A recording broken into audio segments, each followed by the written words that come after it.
La Iglesia de Cristo, una iglesia de acuerdo a las Escrituras, con el deseo de llevar bendición, edificación y el Evangelio de Cristo, se complace en presentarles su programa, Recibiendo los Remas de Dios. Un programa donde la restauración individual y de la familia es el objetivo, en donde se expone la palabra de Dios de una manera práctica y aplicable a nuestra vida diaria. De tu mesa quiero participar. Todo lo que puedo hacer es postrarme y con mis labios proclamar. Bajo la conducción de nuestro hermano pastor Giovanni Gambarelli, con ustedes, Recibiendo los Remas de Dios. Abra su Biblia en el capítulo 5 de Apocalipsis, verso 8.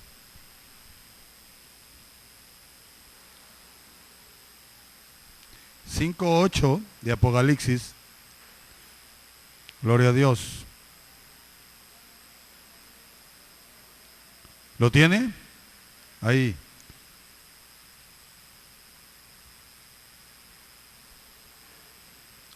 Y cuando hubo tomado el libro, los 4 seres vivientes y los 24 ancianos se postraron delante del Cordero. Todos, lo está leyendo 5:8, todos tenían arpas y copas de oro llenas de incienso, que son las oraciones de los santos. Nota, es una orden sacerdotal que representa los seres, está representando los seres celestiales y los seres terrenales. La orden de 24 ancianos están delante de Dios en representación de los que están en la tierra y en representación de los que están en los cielos, de los seres visibles y de los seres invisibles. Pero estos 24 ancianos, que son una orden sacerdotal, funcionan mediante las oraciones. Ahí está, ¿eh? Las oraciones de los santos. Ahora, ¿qué están haciendo? Lea el capítulo 8, verso 3. Otro ángel vino entonces y se paró ante el altar con un incensario de oro y se le dio mucho incienso. ¿Cuánto oraron los santos? Muchas oraciones. ¿Cuánto oraron los hermanos? Muchas oraciones. Por eso es que habla el capítulo 5, verso 8, de las copas de oro. No dice la copa, dice las copas de oro llenas. ¿Llenas de qué? De incienso. ¿Qué son el incienso? Las oraciones de los santos. Los santos oraban por todo. Había hambre, oraban. Había conflicto, oraban. Había gozo, oraban. Había sufrimiento, oraban. En todo tiempo y en todo momento, orando. Cada vez que se reunían, era para orar. Los santos del principio, la iglesia del principio, no se movían a ningún lugar sin orar, porque ellos encontraron que la llave para abrir las puertas de las oportunidades estaba en la oración. Nosotros nos quejamos del gobierno, nos quejamos de la inseguridad, nos quejamos de la falta de generación de empleo, pero no oramos. ¿Qué hacemos con quejarnos? ¿Qué hacemos con hablar de las autoridades? ¿Qué hacemos con hablar de la iglesia? ¿Qué hacemos con hablar del pastor? ¿Qué hacemos con hablar del anciano, del liderazgo? Lo que hacemos es complicar nuestra vida. Y los santos del principio no eran así. Los santos del principio Estaba en problemas el matrimonio. No se iban a quejarse con la suegra, me dio una mala hija. No se andaban quejando. No, iban a orar. Todo lo resolvían. Diga, todo lo resolvían orando. Dígale al que está a la par. La iglesia del principio, todo lo resolvía orando. ¿Cómo resuelve usted su problema?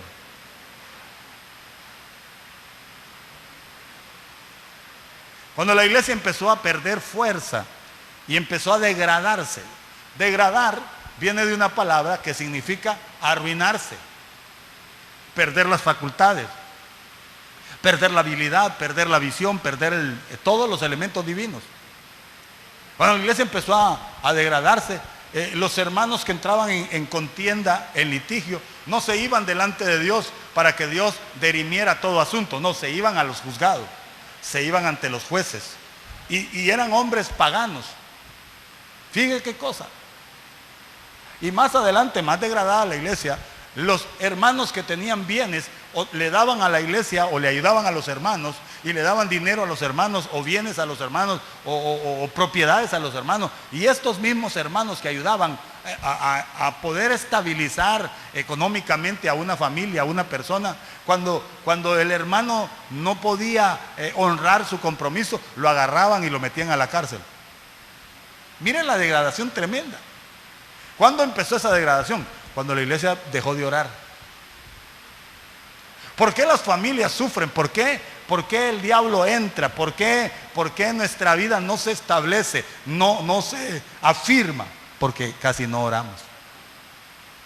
Si hiciéramos esta noche una encuesta de cuánto oramos esta semana, simplemente esta semana. Y esta encuesta la vengo diciendo yo. Ya me salieron canas a mí de tanto decirlo. Y todos decimos,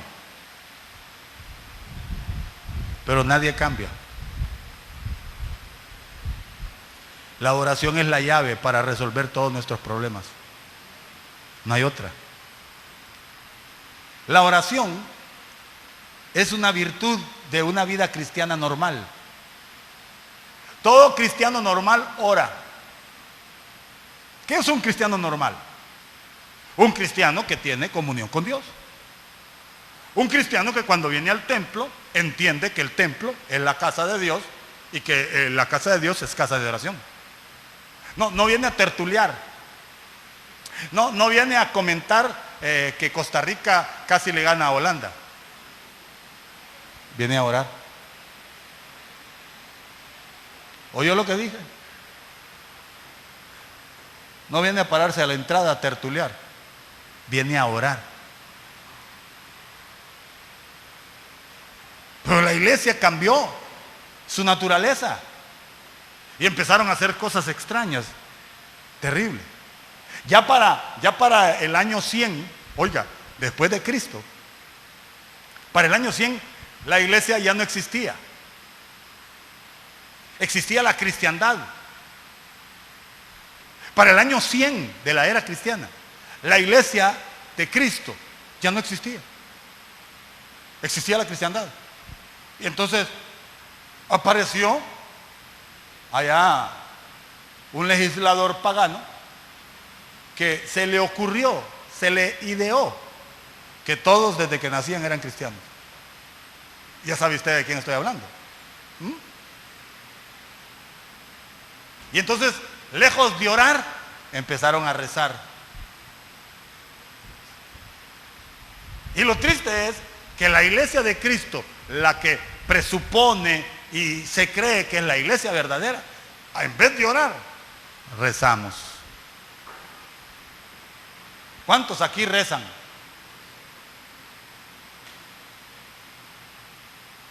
Nadie va a decir yo, hermano, pero reza. ¿Qué es rezar? Repetir una misma cosa todas las veces que habla con Dios. ¿Y por qué rezamos? Porque nuestras oraciones dejaron de ser eficaces. La oración del justo Dice la Escritura. Santiago, véngase, lea conmigo, Santiago, capítulo 5.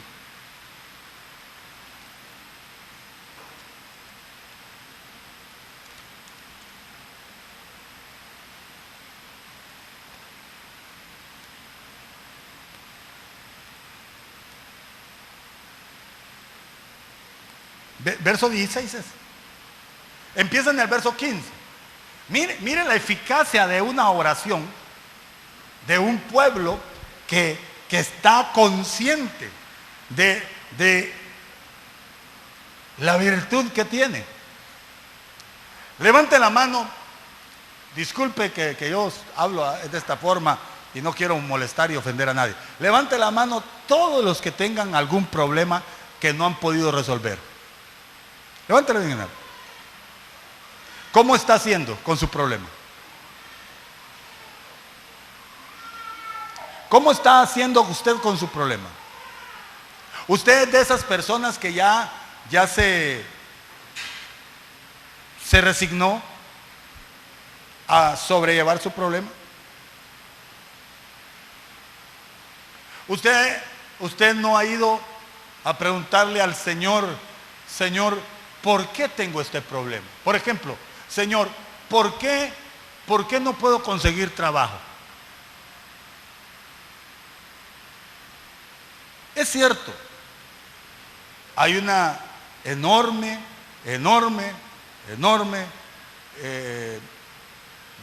desempleo en nuestro país, ¿verdad? Es una increíble. Y no solo en el país.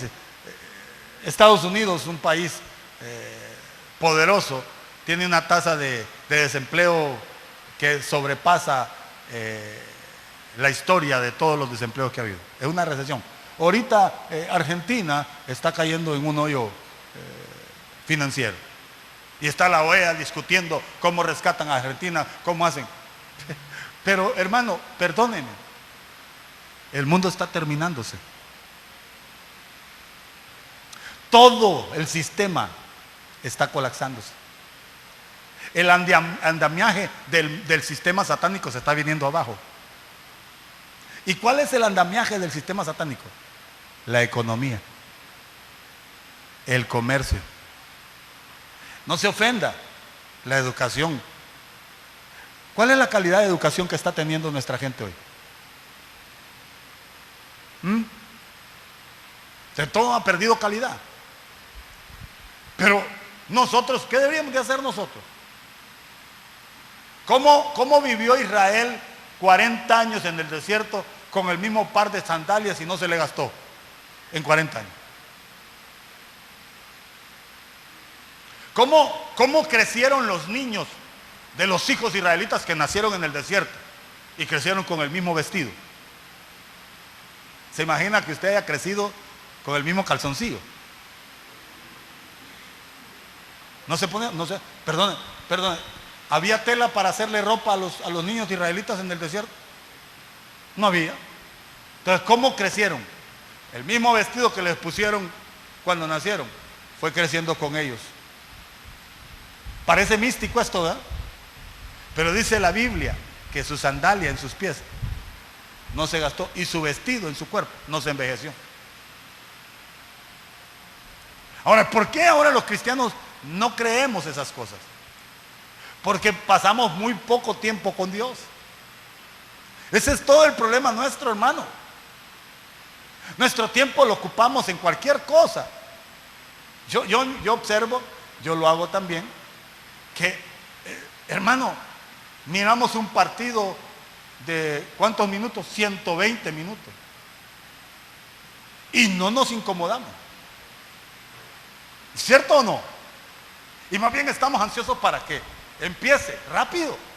¿Qué poquito duró? Se robó el tiempo ese árbitro. No, 120 minutos. ¿Oramos nosotros alguna vez 120 minutos? ¿Cuáles son nuestras ocupaciones actuales? Trabajo, entretenimiento, descanso. Usted dice, vamos a orar, hermano. Viera qué cansado, todo el día estuve en la maquila parado.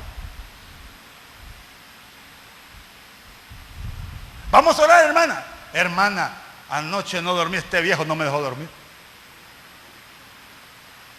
Estoy agotadísima. Y ahora nos acostumbramos a mandar papelitos. Ore por mi necesidad. Yo no estoy diciendo que no oremos, si la Biblia dice que manda que oremos los unos por los otros. Pero ¿y por qué no viene? Hablando de eso, mañana a las 5 de la mañana, 5:30 vamos a estar orando acá. ¿Quiere venir? Pregúntele al de a la par. 5:30. Vamos a invocar el nombre de nuestro Señor. Vamos a alabar, vamos a adorar. Pero en el verso 16, mire, en el verso 15 habla de una oración que puede salvar. Oiga, léanlo, 5:15 de Santiago. Una oración que puede salvar. ¿Qué tal que usted pueda salvar a un familiar suyo con la oración? ¿Ah? Pero no es una oración temporal. No es una oración alterna. Es una oración permanente, constante. Usted viene y agarra el nombre del familiar y empieza a orar, a orar, a orar, a orar. No un día. Pero en el verso 16 habla de una oración eficaz que tiene poder para hacer cosas que nosotros no podemos hacer. Por eso la iglesia del principio sabía que la oración era una virtud de los cristianos, era una virtud de la vida de la iglesia, de la vida cristiana normal. Es anormal, oiga, es anormal que un cristiano no ore.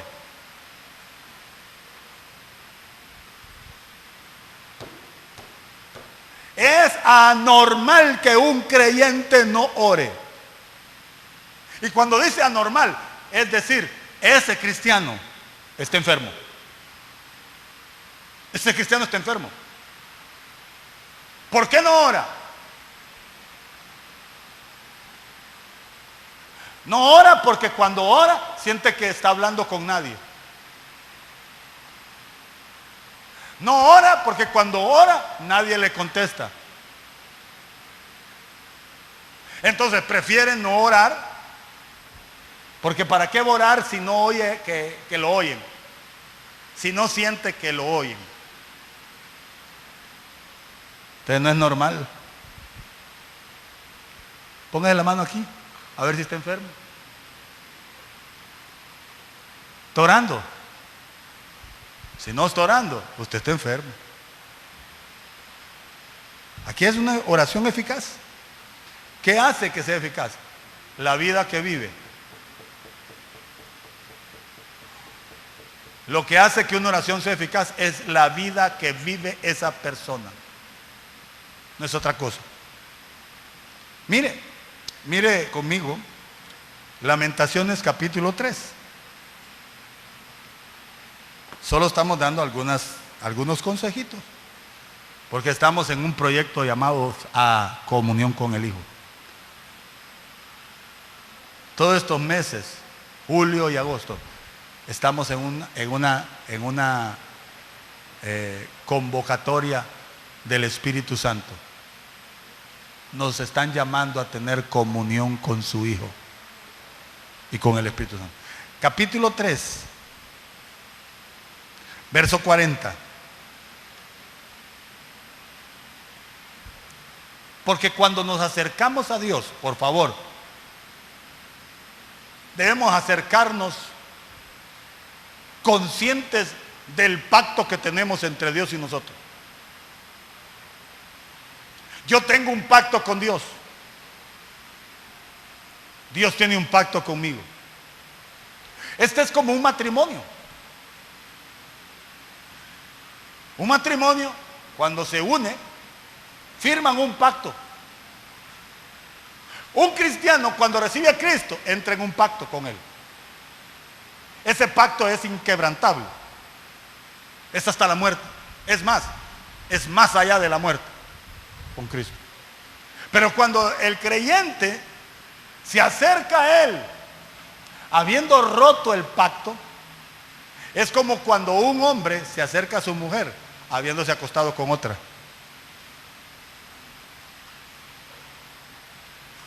Es peligroso. Porque ¿qué pasa si un hombre se acostó con una mujer que está enferma? ¿Va a enfermar a su mujer o no? ¿Qué pasa si un hombre recibió un virus de transmisión sexual? ¿Se lo va a transmitir a su? ¿Se va a enfermar? Entonces, cuando un adulterio se consuma, ahí se rompe el pacto. Bueno, cuando nosotros no entendemos que el pecado es sinónimo de adulterio y de ruptura de pacto con Dios, entonces cuando llegamos a la presencia del Señor para orar, Él no nos oye. Él no quiere nada con nosotros. Por eso Lamentaciones 3:40, léalo. Todo el que ora debe de estar consciente de cuál es su posición en Dios. ¿Ah? Léalo. Escudriñemos nuestros caminos y busquemos y volvamos a Jehová. Yo vengo y reviso mi vida.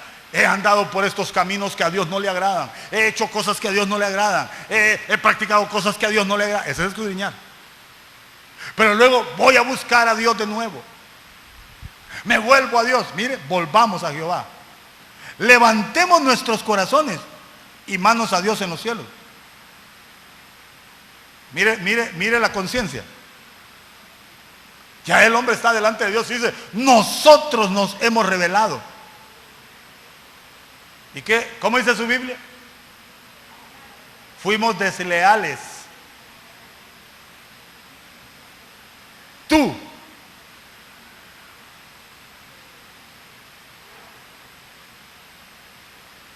¿Y cómo sabe que no perdonó?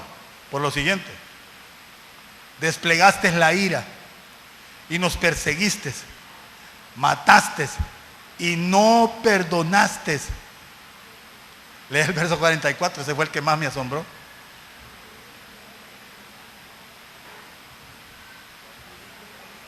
Te cubriste de nube para que no pasase, ¿qué? Ahí estamos, Señor, Señor. ¿Y Señor qué? ¿Señor qué? Porque no hace una análisis concienzudo, no es honesto en decir: he pecado, me he apartado, he vivido vida inapropiada, he vivido vacilante, he vivido titubeante, he vivido dudando. ¿Cuántos cristianos oran dudando?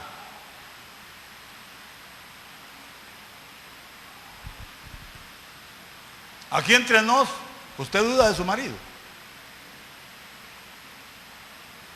¿Qué pasa cuando la mujer duda del marido? En esa casa solo pleitos hay. Allá llega el marido y la mujer: ¿qué estás haciendo? Nada, amor.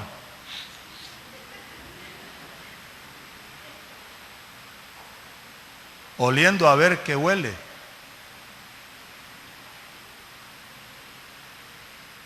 Viendo a ver qué haya, porque duda. Dice, ahí está, por favor, en el capítulo 1 de Santiago, si alguien lo quiere ver y leer, verso 6. ¿Ah? Lo leo para que usted lo escuche, para el que no trajo Biblia porque se le olvidó.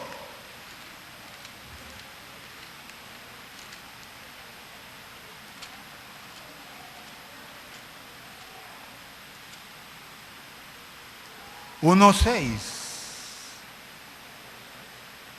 Pero pida con fe, no dudando nada.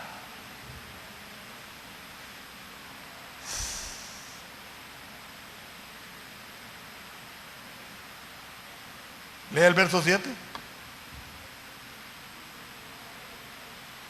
Dame trabajo.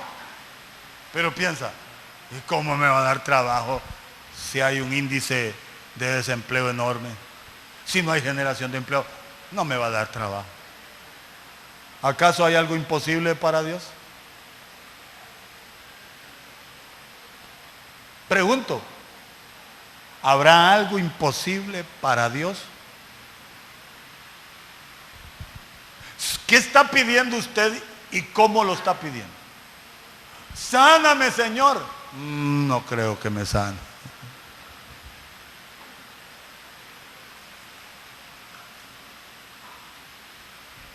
Un hombre de Dios fue movido por el Espíritu a orar por una hermana que estaba en un lecho de enfermo.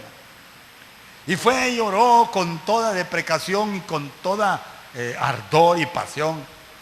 Y creyendo, con firmeza, creyendo. Señor, sana. Terminó su oración muy poderoso. Se regresó a su casa y cuando llegando a su casa, recibió la llamada. La hermana acaba de morir. Solo oró y se murió. Y entonces él se sintió mal porque dijo, caramba, oré para que se muriera. Señor, le dijo, si yo creí con todo mi corazón y tú dices que para el que cree nada es imposible. Sí, le dijo, tú creíste, pero cuando tú estabas orando, ella estaba pidiendo, llévame, Señor. Entonces, ¿cómo puede haber una oración eficaz? Si yo estoy orando por este hermano y yo creo, pero no se suma conmigo a la fe. No, él está dudando. Él está desconfiando. Él está creyendo otra cosa. No le está creyendo a Dios. ¿Cuántas oraciones por sanidad se han hecho? ¿Y por qué no se sana? Estas oraciones ya las han hecho un montón de veces. No le dice a nadie.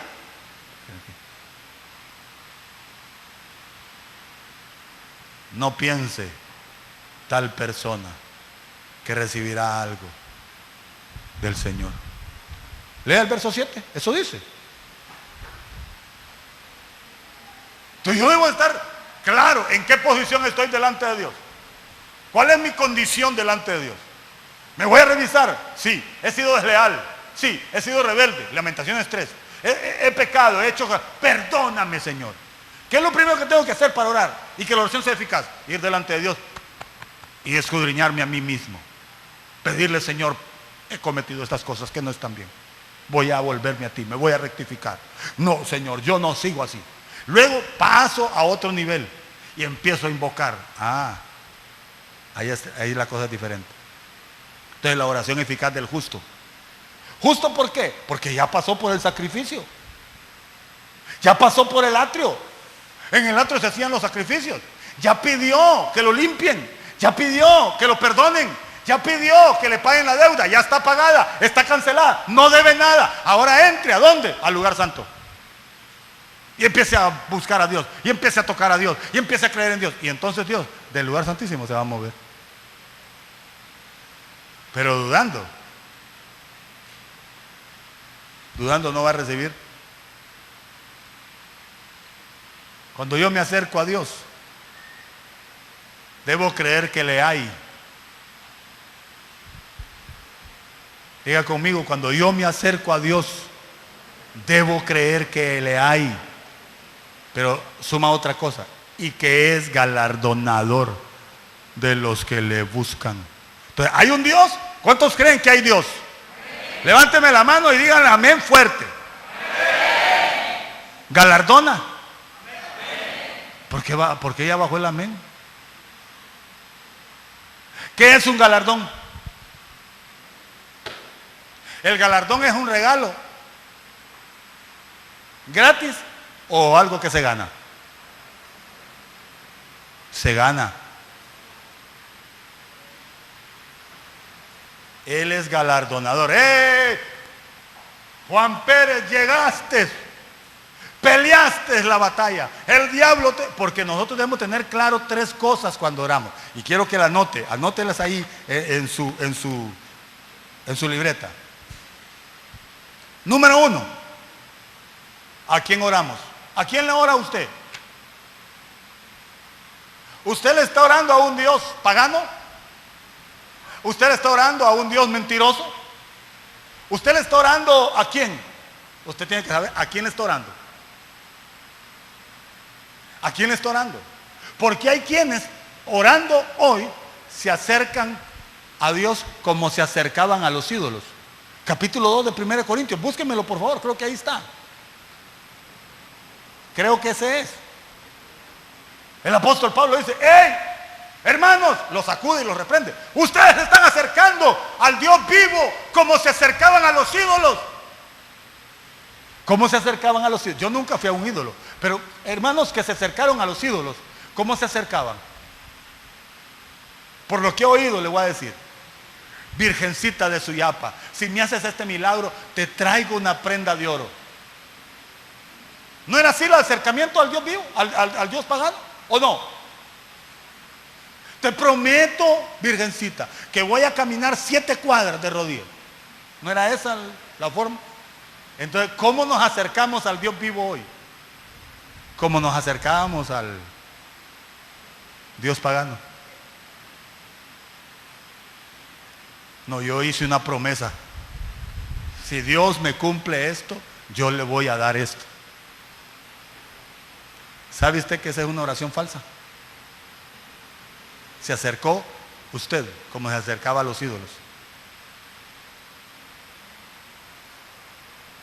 Usted no está sabiendo a quién está orando. Yo me acerco al Dios soberano.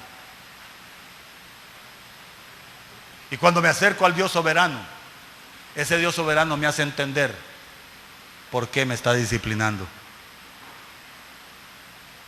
Puede ser que la salud no te viene porque te están disciplinando.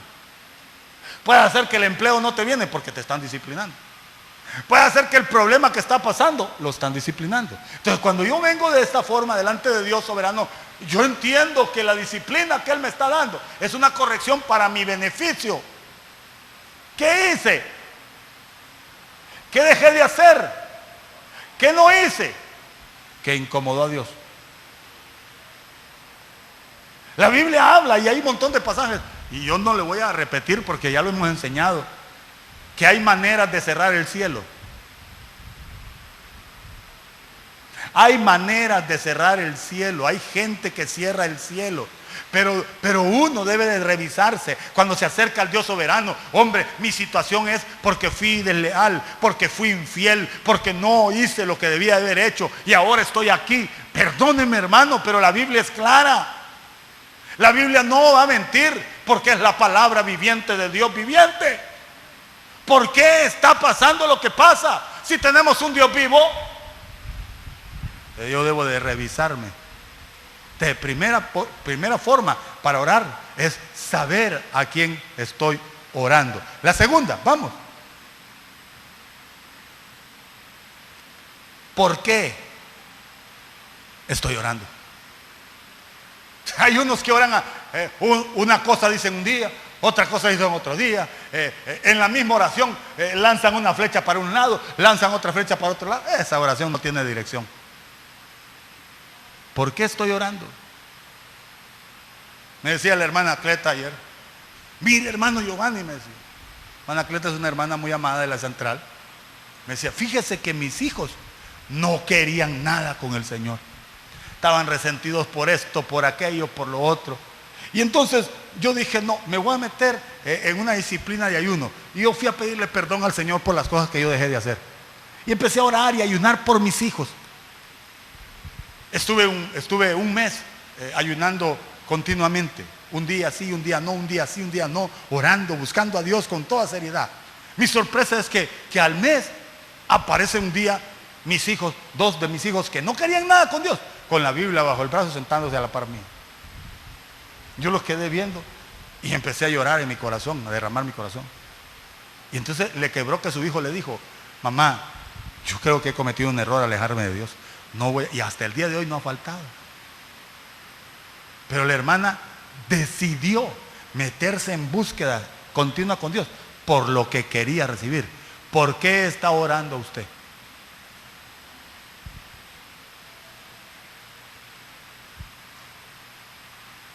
Tenemos que saber por qué orar. ¿Cuántos están sin empleo? Levanten la mano. Levanten la mano los que están sin empleo, sin pena. ¿Por qué no oramos esta noche para que reciban empleo? ¿Creen que pueden recibirlo? ¿Y ustedes para qué levantan la mano? Si no creen. ¿Creen que Dios es capaz de darles un empleo? No, pero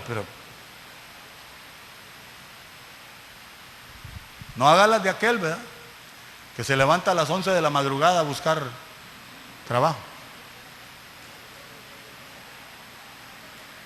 ¿Por qué está orando usted?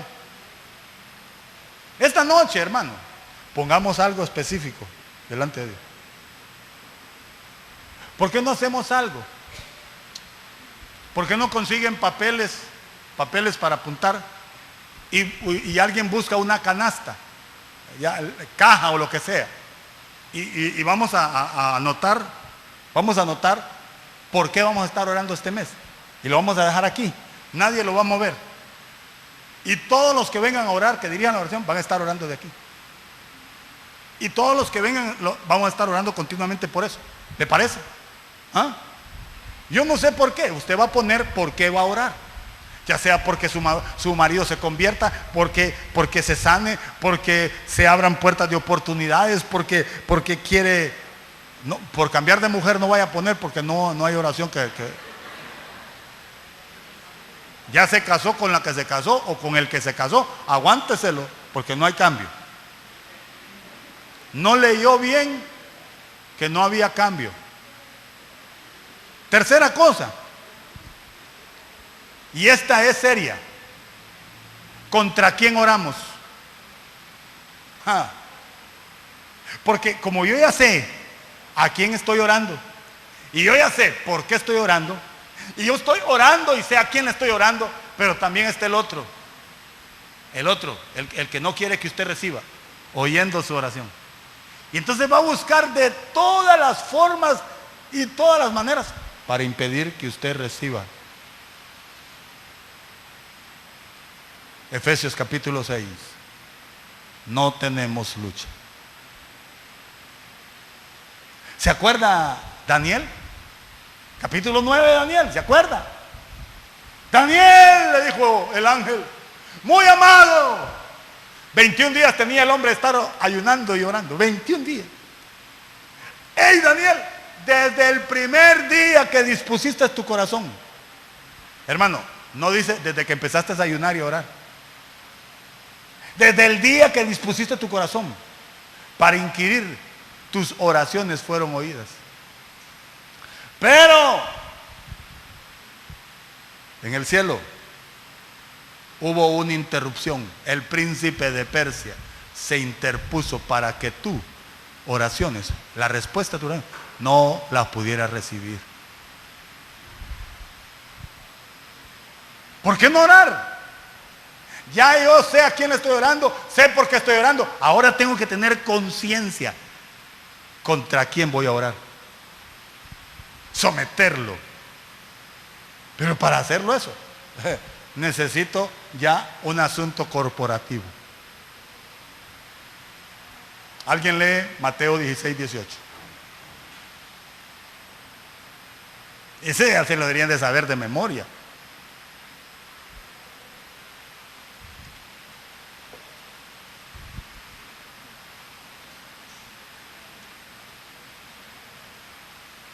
Entonces mi oración debe ser una oración eficaz. ¿Cuándo va a ser eficaz? Ahí es donde está el problema. Porque mi oración puede ser estorbada. Mi oración puede ser retenida. Mi oración puede ser detenida. Lo dice Primera de Pedro capítulo 3 versículo 7. Lo dice también, tantos pasajes. Primera de Pedro capítulo 5 versículo 6 y versículo 7. ¿Qué estorbos estoy teniendo en mi oración?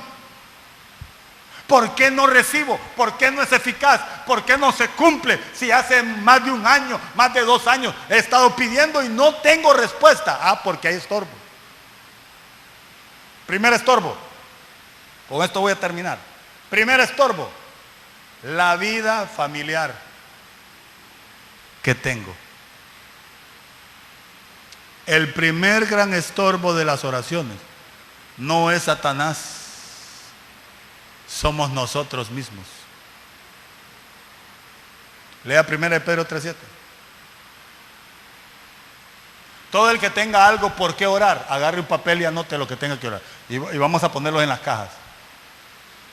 Póngale su nombre y su apellido, sin temor y sin miedo. ¿Qué dice 1 Pedro 3:7? ¿Ah? Maridos, vivan con ellas sabiamente, dando honor a la mujer como vaso más frágil, como acoderada de la gracia de la vida. ¿Para qué? Para que vuestras oraciones no sean estorbadas. ¿Hay estorbo en la oración? Sí. ¿Quién la pone? La vida matrimonial, la vida familiar que vivimos estorba las oraciones. Primer estorbo, la vida familiar. Miremos 5:7, 5:6 de 1 de Pedro.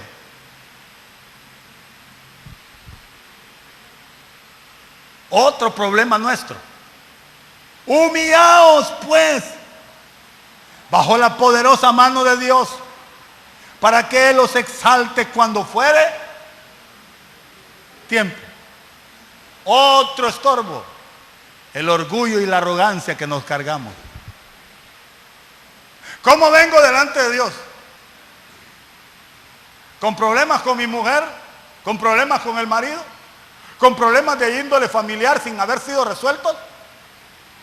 ¿Cómo vengo? ¿Ofendí a mi esposo o ofendí a mi esposa y no tengo el valor de humillarme y decirle perdóneme? Le falté al respeto. Usted es mi autoridad, usted es mi... Perdóneme, usted es mi vaso, mi esposa, le traté mal, le ultrajé. La arrogancia y la soberbia y el orgullo que nos cargamos es un estorbo para las oraciones y no podemos recibir respuesta. ¿Queremos ver oraciones eficaces? ¿Ah? Resolvamos con nuestras esposas o con el esposo. Resolvamos, humillémonos. Tengo problemas con la suegra, arréglese. Tengo problemas con el vecino, arréglese. Tengo problemas con el jefe de trabajo, arréglese. Tengo problemas con el anciano fulano o con el diácono o con el hermano, arréglese. Arreglémonos para que las oraciones no tengan nada que detener. Y si el diablo las detiene, hermano, disculpe, en el nombre de Jesús se tiene que hacer a un lado. Pero ¿cuántos de nosotros en el nombre de Jesús y en el nombre de Jesús y en el nombre de Jesús? El diablo no se mueve. Es más, el diablo ni siquiera está estorbando. Somos nosotros mismos. Espero que esto le sirva a todos los que estamos aquí. ¿Qué cosas tenemos que rendir? Uy, Dios mío, si hay algo terrible es la arrogancia, la soberbia, el orgullo. Por eso Lamentaciones 3:44. Hemos sido rebeldes. Vuelvo a leer 3:44 de Lamentaciones. Se lo leo. El 42 es: nosotros nos hemos rebelado. Nosotros hemos sido desleales. Por eso tú no nos perdonaste. Te enojaste. Nos mataste. Y no nos perdonaste.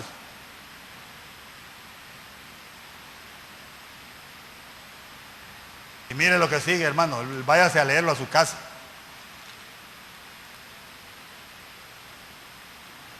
¿Qué necesito para orar y que sea eficaz? Número 1, quitar los estorbos. Quítelos. Si usted se acuerda que tiene algo contra alguien, si estás en el altar y te acuerdas que tu hermano tiene algo contra ti, ¿qué dice la Biblia? ¿Qué dice la Escritura? Aquí estoy, Padre, Padre, y ¡pum! Me acuerdo. Olga Lidia, le dije tonta. Y la Biblia dice que no le digas raca a tu hermano, porque le harás reo de condenación. Y no, es que fue por culpa de ella, es que realmente lo es.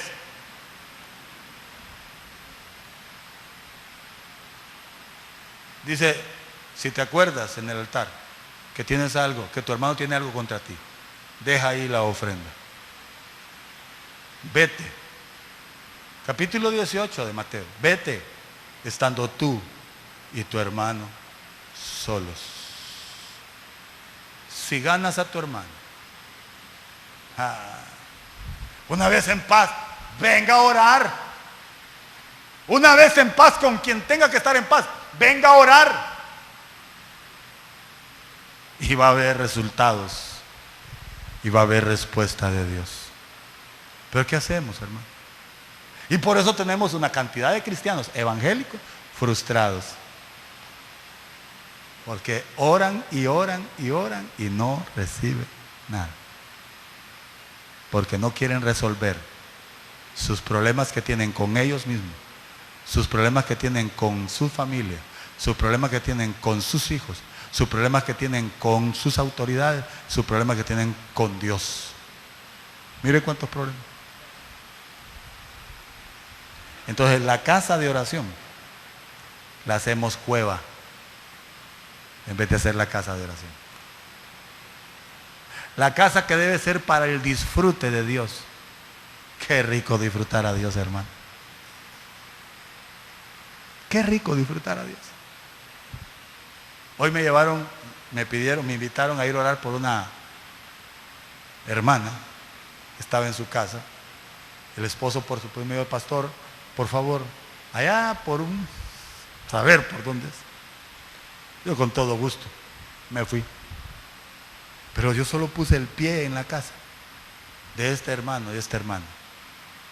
Inmediatamente sentí que ahí estaba el Señor. Pero cuando usted oye a este hermano hablarle a su esposa, le dice: amor, preciosa, linda. Esas son las expresiones de él hacia su esposa. Y de ella hacia su esposo. Son todavía más dulces. ¿Cómo son las nuestras? Vení, perra.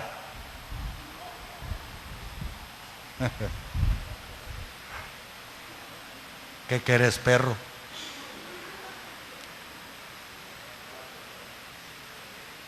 Vení, chibolón. ¿Qué querés, timbona? Si ella dice una palabra, él no se queda con él, se las desquita. Si él dice algo, él dice: 7 tenías y te agarré a vos porque andabas chillando. Ella no dice: gracias, amor, que me amaste. Mire la posición en que nos ponemos. ¿No cree usted que son posiciones malas? ¿Aló? No se aflija, si nos morimos aquí adentro. En su presencia. ¿Cuánto daño nos ha causado nuestra vida personal, nuestro carácter, nuestra cultura? Y nos ha estorbado en la oración. ¿Por qué no resolver esta noche? ¿Quieren que lo hagamos? Escudriñemos nuestros caminos y volvamos a Jehová. Levantemos nuestras manos. ¿Me ayudan, por favor? A Dios, con un corazón realmente abierto, un corazón sincero. Todos los que tengan deudas no van a poder orar, aunque quieran. Y si intentan orar, lo que van a hacer es rezar, menos orar. Hoy es día de oración. Le voy a pedir que antes de orar cierre sus ojos.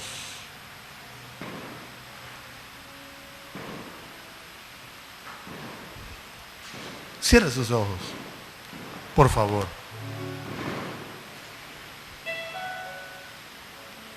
Hoy he venido a este lugar a rendirte culto de Señor.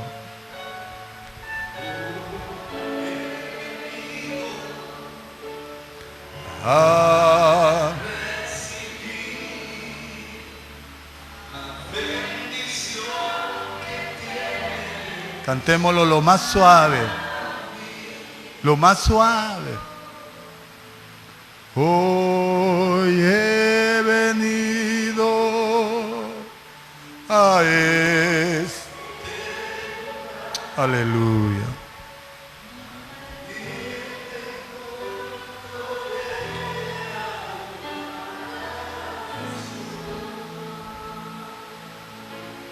Solo la piano. Haga una revisión muy íntima. Hágasela. El apóstol Pedro dice en el capítulo 5: echa tu ansiedad sobre Él. Hay hermanos que están en depresión. Hay hermanos que están en tristeza. Hay hermanos que están en angustia. ¿Por qué no agarras esa depresión, esa tristeza, esa angustia? Las pone delante del Señor esta noche. ¿Por qué te afliges tanto por las cosas que se terminan? La vida se termina. El vestido se termina. El techo se termina. La propiedad se termina. La vitalidad se termina. Las fuerzas se terminan. ¿Por qué no pones delante del Señor? Aquí estoy. Haz conmigo, soberano Señor, lo que tú quieras hacer. Hazlo. Yo pongo delante de ti mi angustia, mi tristeza, mi ansiedad, mi depresión. La pongo, aquí está. Tómala. ¿Por qué no hacemos una revisión clara, profunda? ¿Cómo está tu relación con tu familiar, tu esposo, tu esposa, tus hijos, tu madre, tu padre, tus hermanos? ¿Cómo está tu relación con tu pastor, con tu hermano anciano, hermano diácono? ¿Cómo está tu relación social con tus vecinos, con tus vecinas? Todo esto te interrumpe la oración. Hermano, cuando nosotros peleamos con el vecino, con la vecina, con el amigo, con quien sea, ellos no se estorban porque ellos no oran, pero nosotros sí nos estorbamos porque oramos. A ellos no les afecta en lo más mínimo porque ellos no tienen nada que afectarse, pero nosotros sí. Y empezamos a ser estorbados y empezamos a ver situaciones que no son normales. Y cuando no recibimos respuesta, empezamos a tener estorbos, a turbarnos. Como usted recibió un papelito, quiero que anote por lo que va a orar esta noche. Anótelo, por favor, anótelo. Ponga su nombre. Entrar a tu santo lugar.